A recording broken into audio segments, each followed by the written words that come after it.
Selamat pagi, sore, siang, dan malam teman-teman. Pada video kali ini saya akan mempresentasikan tugas intern dan aplikasi saya yang berjudul Transmission Control Protocol dan User Data Protocol.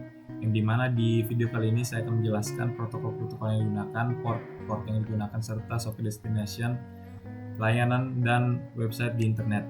Oke, kita masuk ke website pertama, yaitu e-commerce Blibli. Di website ini protokol yang digunakan yaitu Transmission Control Protocol TCP, serta port yang digunakan yaitu 443 dan socket destination yang digunakan yaitu 35.240.197.89. Lanjut ke layanan berbagi video Vimeo dan Metacafe.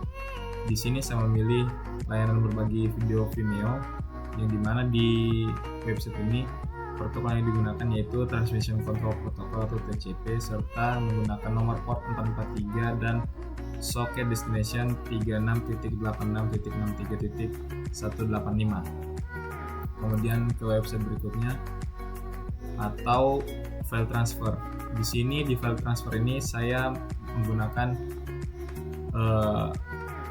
TeamViewer sebagai sarana saya dan menggunakan Transmission Protocol atau TCP sebagai protokolnya, serta nomor port 443 dan socket destinasinya yaitu 192.168.100.9. Lanjut lagi ke yang berikutnya yaitu email. Di sini saya memilih outlook.live.com, di mana di website ini protokol yang digunakan yaitu User Data Protocol atau UDP, serta menggunakan nomor port 35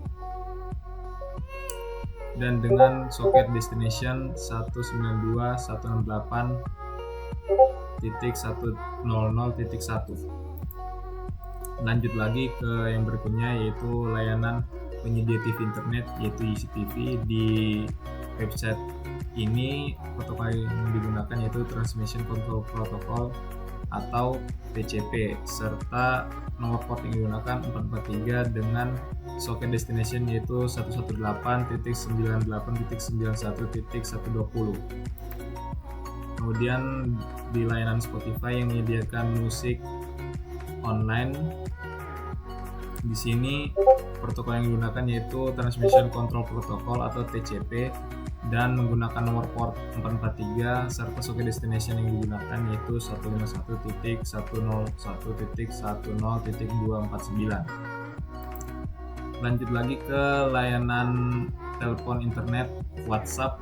Di layanan ini protokol yang digunakan sama juga yaitu Transmission Control Protocol atau TCP, di mana port yang digunakan yaitu 443 serta socket destination nya yaitu 69.171.250.60. Kemudian lanjut lagi ke website berikutnya yaitu jam internet dengan website ntp.kim.lipi.go.id.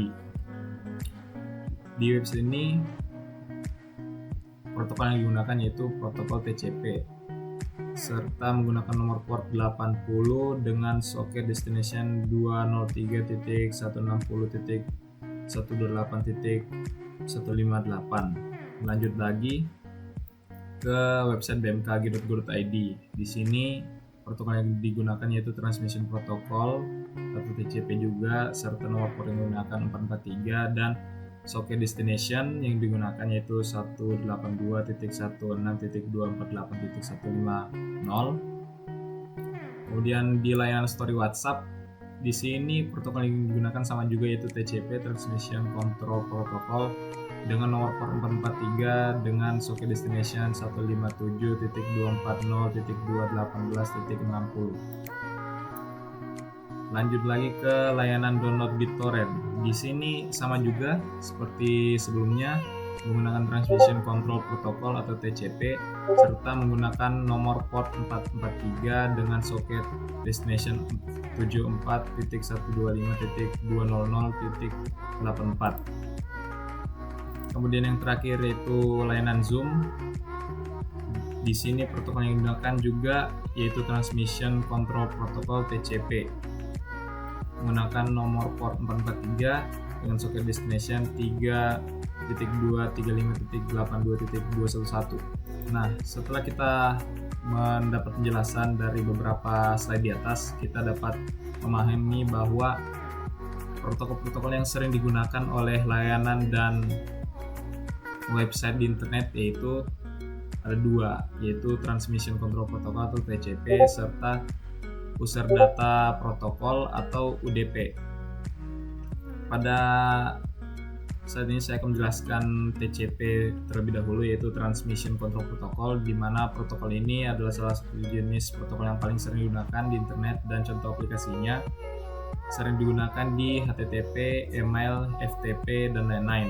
Dan cara kerjanya juga sebagai berikut, yaitu yang pertama, datagram dibagi ke dalam bagian kecil yang sesuai dengan bandwidth di mana data akan dikirimkan.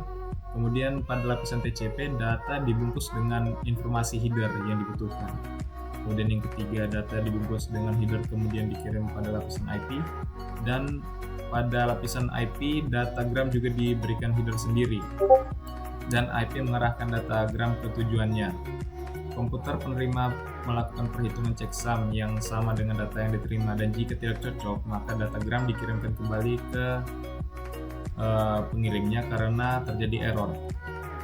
Lanjut lagi ke User Data Protocol atau UDP, di mana protokol ini biasa juga digunakan untuk transmisi sederhana dengan mekanisme protokol yang minimal. Cara kerjanya juga meliputi sebagai berikut.